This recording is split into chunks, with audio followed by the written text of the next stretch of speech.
You may know me as BMSU in the filings of the complaint, but my name is Larissa Boyce, and I'm calling all survivors of sexual assault or abuse to unite.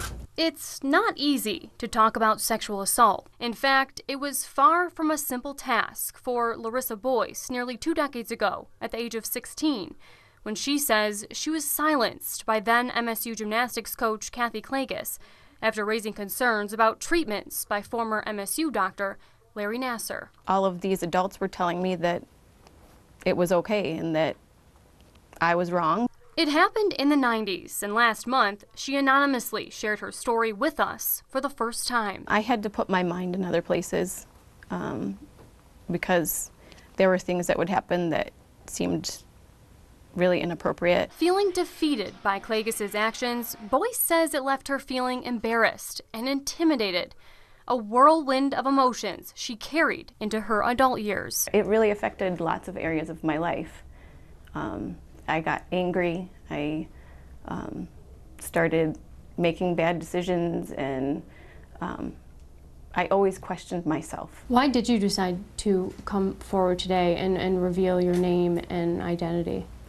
To give other girls courage to do the same thing. Sexual abuse is something that people are afraid to talk about because it's uncomfortable, and that is something I want to change. Boyce plays many roles in her daily life. She's a daughter, a wife, and a mother to 4 kids.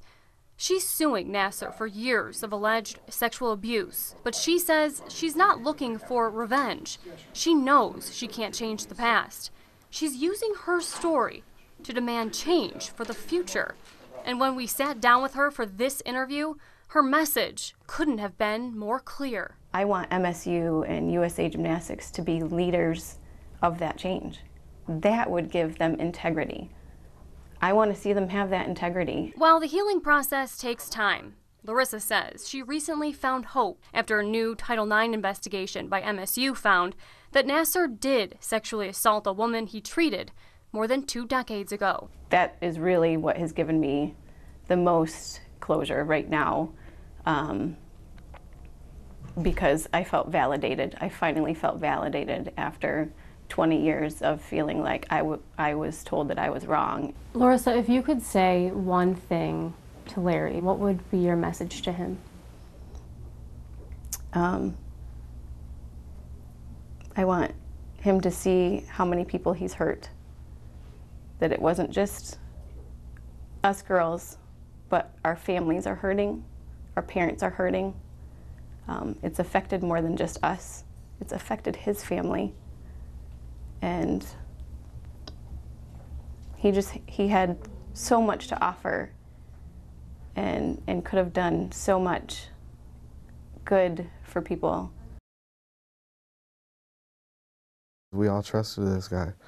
I mean, he was the doctor to go to. He was friendly, and we all had confidence in him. A father speaking on behalf of his daughter paints a much different picture of former MSU doctor Larry Nassar as he describes the several times in which he says Nassar inappropriately touched his daughter while she sought medical treatment for what she thought was for her back pain. When he would adjust her spine, he would move her underwear to the side, and his fingers would be on her and genital areas. Did you ever see him put gloves on? Never once. He says his daughter started seeing Nassar at the MSU Sports Medicine Clinic in March of 2014.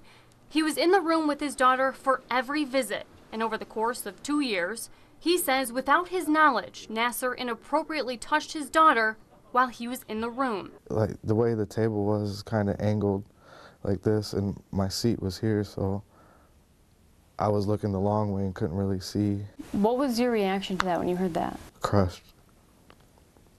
Crushed, because I felt it was my fault, because I was sitting right there. We started seeing him and going to MSU, not knowing that he had stuff in his file from this before. What he also didn't know is that while his daughter was receiving treatment from Nassar, he became subject to new regulations he was told to follow by the MSU Dean of Osteopathic Medicine.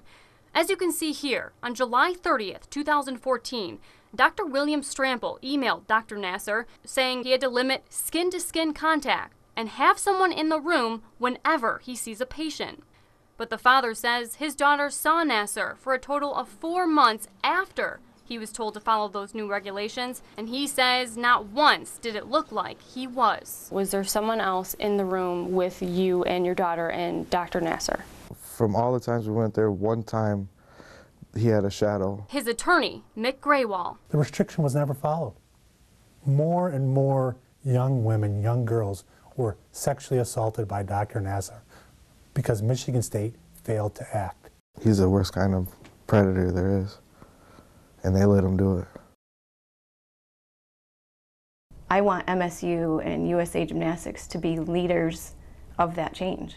That would give them integrity. Larissa Boyce revealed her name and identity back in March with hopes to empower other women and girls to come forward like she did. It's the silence that is painful. She's speaking out again, this time to send a message to MSU. We're victims and we deserve answers. She believes MSU's handling of the Nassar scandal has been insensitive. There's been only silence from MSU, and I think that that's worse than saying just a little something. Why haven't they released the internal investigation? What are they hiding? And even if MSU makes more changes to its policies, Boyce says she has little faith they would be followed. They had a policy in place in 2014 and did not follow it. So even if they say they're changing policies, are they going to follow it? That's a huge question that I have. MSU spokesman Jason Cody said MSU is limited in what it can say due to pending lawsuits, but did release a statement saying, quote, MSU from the beginning has sought justice in the Larry Nassar case. MSU acknowledges the real courage for all victims of sexual violence who come forward. He ended by saying, quote, as the state and federal criminal charges facing Nassar show, his behavior was deeply disturbing and repugnant, and the responsibility for his actions is his alone. Cody also pointed out that MSU has done a number of things since the scandal broke, including strengthening protocols for the MSU health team, arranging a comprehensive external review of health care that's provided to student athletes, and creating a website to showcase its efforts against sexual abuse. It's the people, the culture, the society that is MSU that right now just seems to breed negativity. For months, Jessica Smith has been known as Jane Doe. She's seeking justice after claiming Larry Nassar sexually abused her. Discouraged by how this past year has played out, she now wants the world to know who she is, with hopes of becoming the face of change. MSU has so much power that, they hired this man, and I trusted that and believed in that so much that MSU still has that power, and they're not doing anything with it. When asked what kind of changes she wants to see from MSU, she answered with this. It doesn't matter. You shouldn't have to be on the football team to matter. You shouldn't have to be in the Olympics to matter. You're a person. You should trust yourself, and people should be there for you. MSU should be there for you. I'm a victim. I have a story. I have feelings.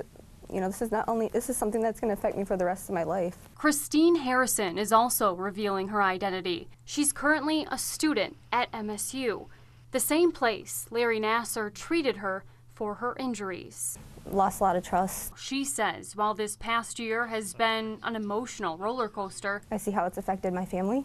Her biggest pain now is how MSU is handling it. We have not, as victims, had any sort of answer. There has been no release of an internal report. And as a victim, I deserve to know what was going on behind closed doors. If something like this were to ever happen again, MSU is going to be the one to look at, or Penn State.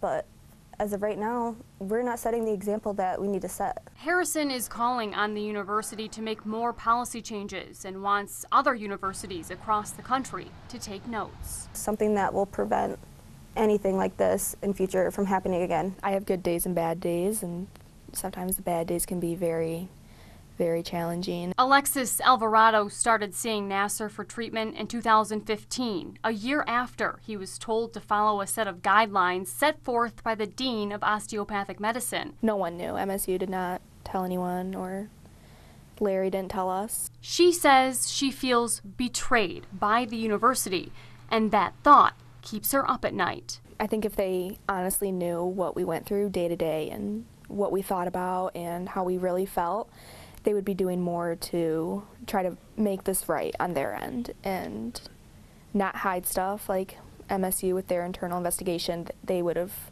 released it like USAG did. While the criminal cases against Nassar are pending in state and federal courts, Alvarado thinks the Michigan Attorney General should be doing more to hold MSU accountable. I think that the people that were enabling Larry Nassar should be investigated, or there should be consequences for them.